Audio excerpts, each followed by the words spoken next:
Joost de Kruijf will talk to us about intelligent traffic connections for cargo bikes. And I just discovered I have an app, but there's going to be things in store for us that are even better than an app. So we'll take it away. Thank you, Joe. Joost, go ahead.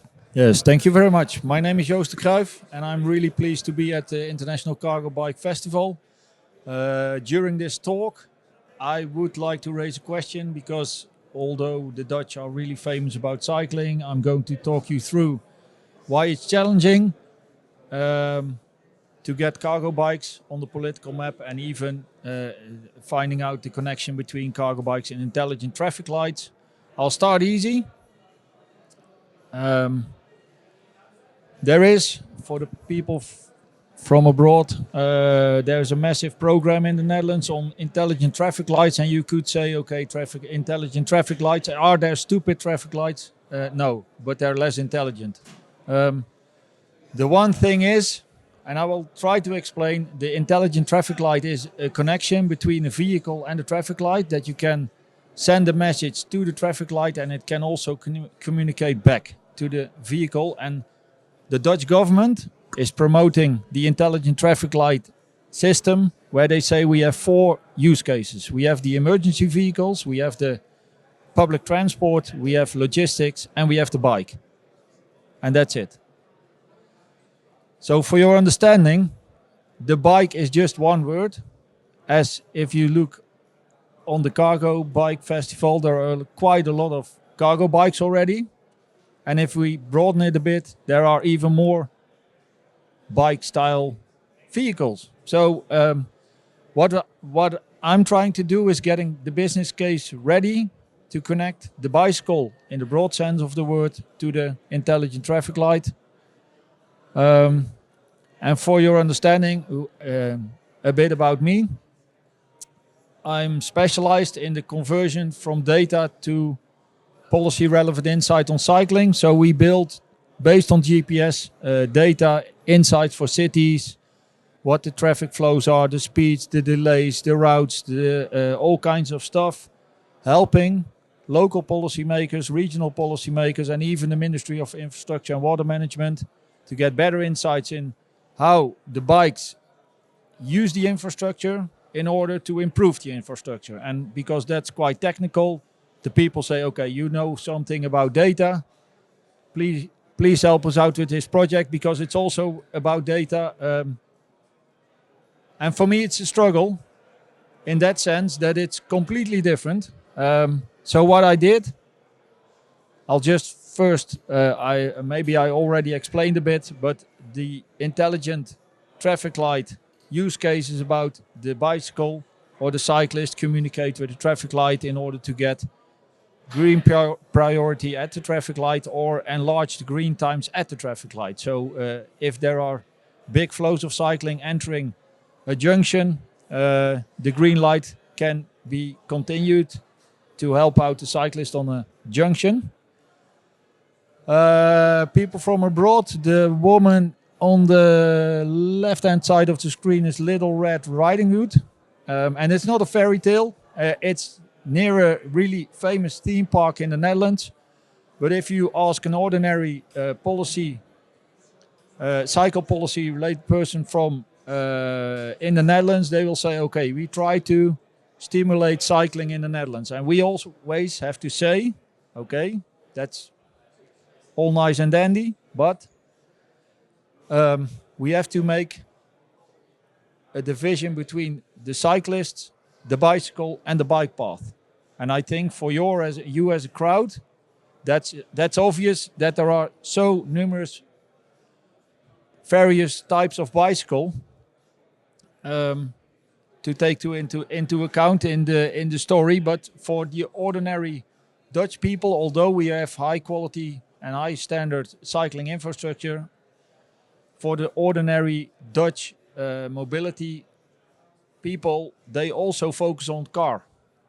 So we always have to explain a bike is different than a car because it's active transport. So you have to take into account the user, the type of bike, and the bike path. And this is the Yeah, it's called in London the Super Cycle Highway. We do not tend to call it Cycle Highway anymore, but this is, I think, one of the highest quality stretches of cycling infrastructure in the Netherlands. And if you ask Dutch people about cargo bikes, they will say, okay, we know about the bakfiets.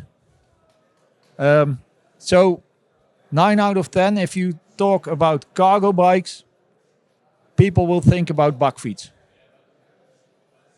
I already got some more understanding about cargo cycling, but for us, and that's why I reached out to Jos Luismans, and I'm not sure, but I thought it's quite nice to show.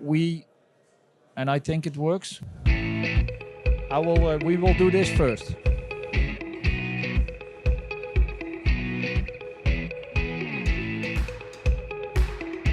Our goal is to replace cars by cargo bikes. And we also declared the 2020s as the decade of the cargo bike because it's a good alternative for the car. Recent European study shows that 50% of vans in our cities can be replaced by cargo bikes. And that is partly by delivery vans, so the delivery of goods, but a huge percentage is also services.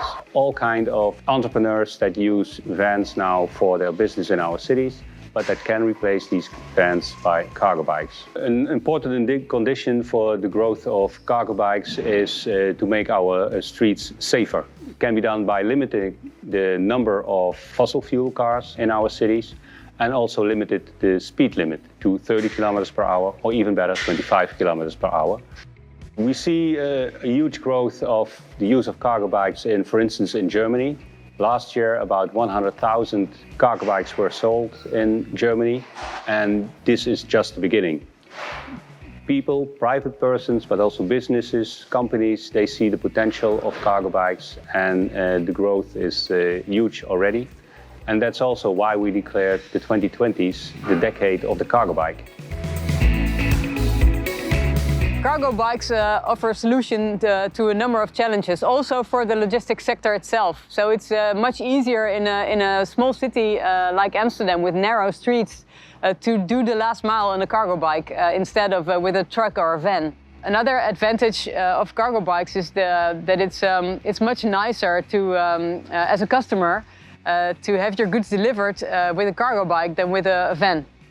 As a city, we are looking to the opportunities that cargo bikes can offer us, for example, by supplying our offices with paper and coffee and stuff like that. But cargo bikes also present a challenge for the use of our roads, because the roads in Amsterdam are quite narrow. We have separate bike paths in a number of roads, but they are very narrow as well. And the cargo bikes are larger and heavier and faster than regular bikes. So we need to find out how we can all get along on the road. If I look towards the future, I see a bright future for cargo bikes in Amsterdam. They will further increase because it's already a great solution for the last mile. And also, it fits very well with some decisions that the city has recently made. For example, the reduction of the maximum speed to 30 kilometers an hour. There is one thing that we need to pay attention to, however, and that is the behavior, safe road behavior of the cargo bike drivers. And that way we will ensure the balance again between logistics and livability in the city.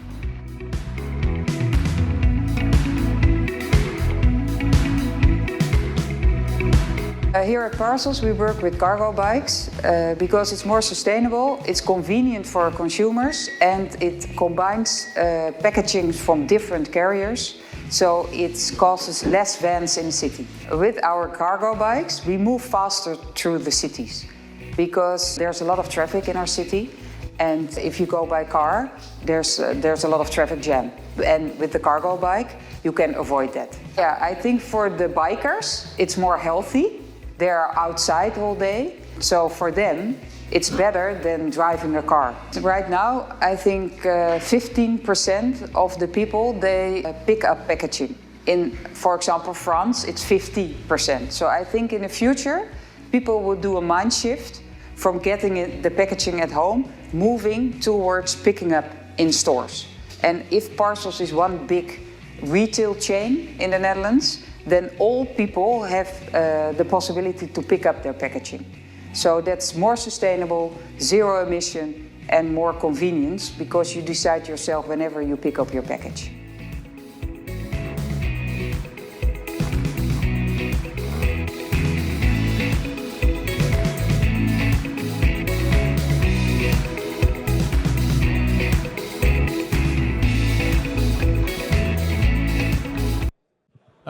I'm not sure if you already knew this video. We produced it with Jos. And the interesting part is, because for me, Jos is the king of cargo bike in the Netherlands. So he's also related to the Dutch Cycling Embassy. And that's why I reached out to Jos. Because for your understanding, a lot of people will say, okay, if you do not regard the bakfiets as a cargo bike, so it's more a transport bike, who to reach out to. And there is also, in my slide was, we are doing it from a logistics point of view, but the people from logistics in the Netherlands say, okay, if we want to have better access, higher priority for logistics at traffic lights, we will prioritize the big trucks, the lorries, the delivery vans. Oh, yes, there is the cargo bike. So that's why I told I will take up the cargo bike within the cyclist exploration of business case. And there was a question before the presentation. There are some stimulation apps, so apps on the mobile phone to get people cycling more. If we look in a bit more detail to the concept, there are more ways to connect the bicycle or the cyclist to the intelligent traffic light. So you can use mobile phones, you can use the connected bike itself. There is some kind of halo device, a smart bell or a smart lock or whatever, and then of course the combination of all could be connected to the traffic light. But it's difficult, so what I did actually, and that's try to get all the arguments ready on why should we connect the bicycle and especially the cargo bike to the intelligent traffic light. With the help of Jos, I reached out to some parties which are also present at the International Cargo Bike Festival.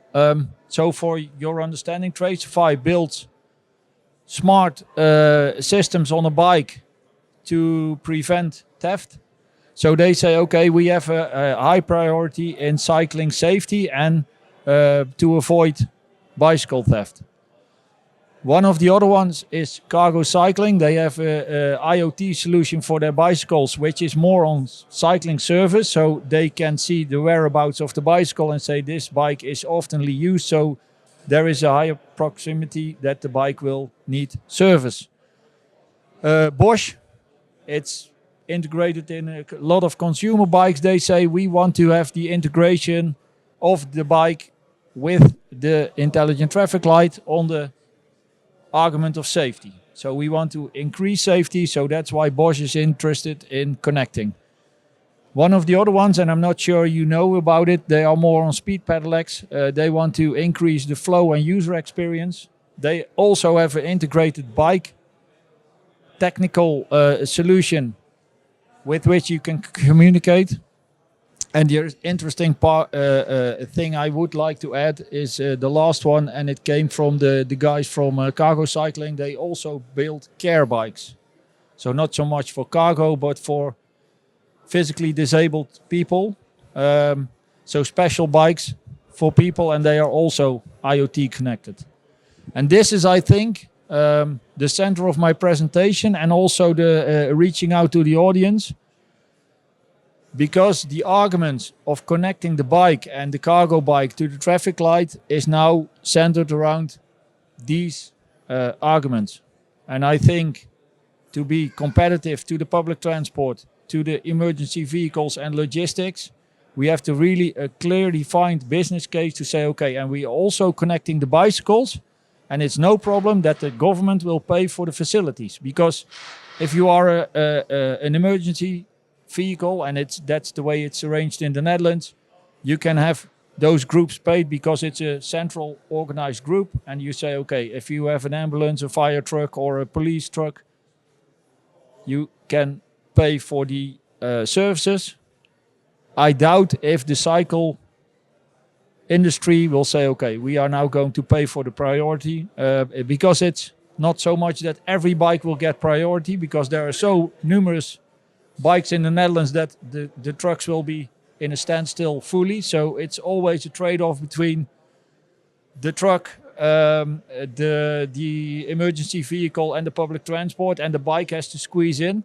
One benefit we have, cycling is really high on the agenda of the local mobility plans, because cycling is good for health, for the environment and for social inclusion. So there are a lot of policy relevant arguments to prioritize bicycle, but it's difficult in the discussion and the trade-off with public transport, logistics and the emergency vehicles. So this was really in short the presentation. I hope that somebody from the audience has the answer to say, okay, Joost, that's nice what you presented, and we have some ideas ready for you to take up this to the next level, that we can start integrating the cargo bikes and the bikes to the intelligent traffic light. Thank you very much. So, I see the first question already. I'll come up to you in a minute. So, please. All right, great. Really interesting presentation.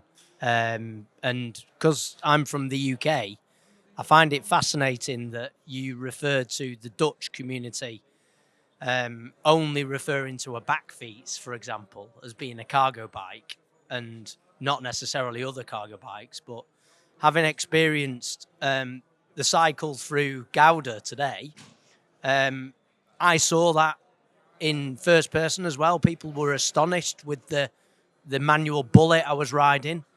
I'm just interested to understand how the safety of this, how you think that might, the innovation of it, how you think it might wake up the Dutch community, who arguably are ahead of the UK, to cargo bikes as a whole.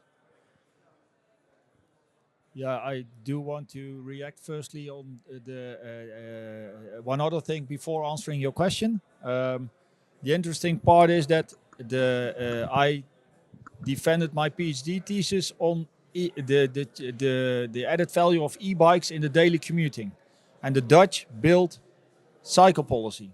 So the provinces, the regions, the cities, they built cycle policies, and there are a lot of people just not taking up the opportunity of e-bikes into their plans. So it's interesting that although there are a lot of people cycling and they use the e-bike, there is not specifically any direction in the bicycle planning for e-bikes. So we build cycle highways, but there is no connection between the race of e-bikes and cycle infrastructure. So that's maybe already surprising for you then. Again, to the question, I lost it because I thought I have to. Sorry, yeah, I probably spoke a bit fast as well in my Mancunian accent. No Sorry. problem. The question really is to understand if the Dutch market or the Dutch infrastructure is ahead of the UK, for example. How is this innovation going to wake up an already advanced cargo bike community, really? Yeah, and I think it was about the safety. If you go to Amsterdam, for example, and that's not the best example for the traffic light and the intelligent traffic light situation, but a lot of people in the Netherlands regard cycling as just a common thing, and they run the red light quite often. So, and the cycling safety is a high topic because there are a lot of injuries and deaths every year in Dutch cycling. So what they try to do at some point, and I didn't have it by heart because I thought it's more about user experience and flawless flow near traffic light systems. But Bosch says, okay, but we want to prioritize the bicycle and reduce the chance of running the red light. So with that, it has to do something with safety. I hope that answers your question. Yeah. Yeah, well, we have had a lot of safety problems with Joost. We'll come to this. Yeah. I know of a number of experiments with connected traffic lights. And I found out one just on my daily traffic route to my work. But for one traffic light, I'm not installing an app. Are those apps connected at all? So that if I use app A, that I can use whenever I'm traveling.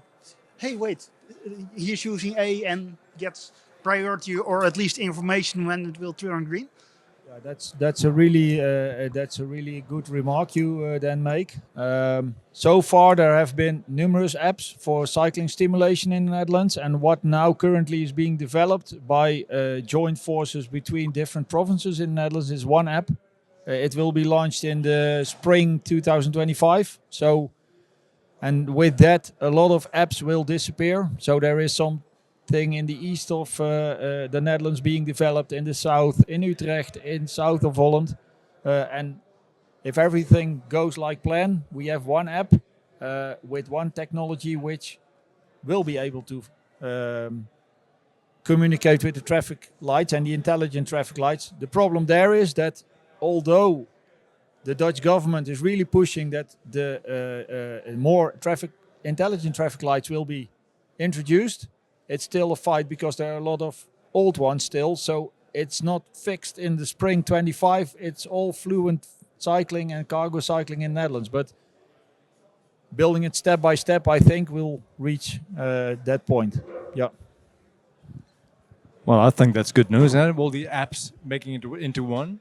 I think that you're right, Joost. Actually, getting the traffic lights to, let's say, react to the apps. That's another thing. Yeah? As I understood it, that's kind of a local gemeente kind of thing that they have to decide on. Yeah, it is. Okay, it is. so that means that all 400 plus municipalities will have to agree on it as well. Yeah, they have to, but at the same time, there is the collaboration between the cities on a regional level is taking also up the pace. So I believe that there is more collaboration in the next couple of months, years between cities. Yes. Okay, that's good news. So on the regulatory side, it's also. So we're nearing the end of this Saturday. Any more questions? Any other questions from the US or US colleague here? Anything slightly similar to that in the US or? Yeah, you have it. Yeah, traffic light control is a pretty hot topic. Well, for bikes, I mean, I was kind of similar to the other gentleman. I was kind of pondering, like you talked about the smart bell, and I've noticed there's so many different types of devices and electronic things on bikes, and I always think like, how do you charge those? Because I noticed that the users tend to forget to charge lights and things like that, and I know it's a little rambling, but I noticed similarly a lot of bikers don't even have lights here. And if they do, they're generator powered. So I was kind of curious how that smart bell is powered and if there's any challenges with charging it. Yeah, I think that's one of the reasons why they have had some pilots with it, but at some point it was too expensive.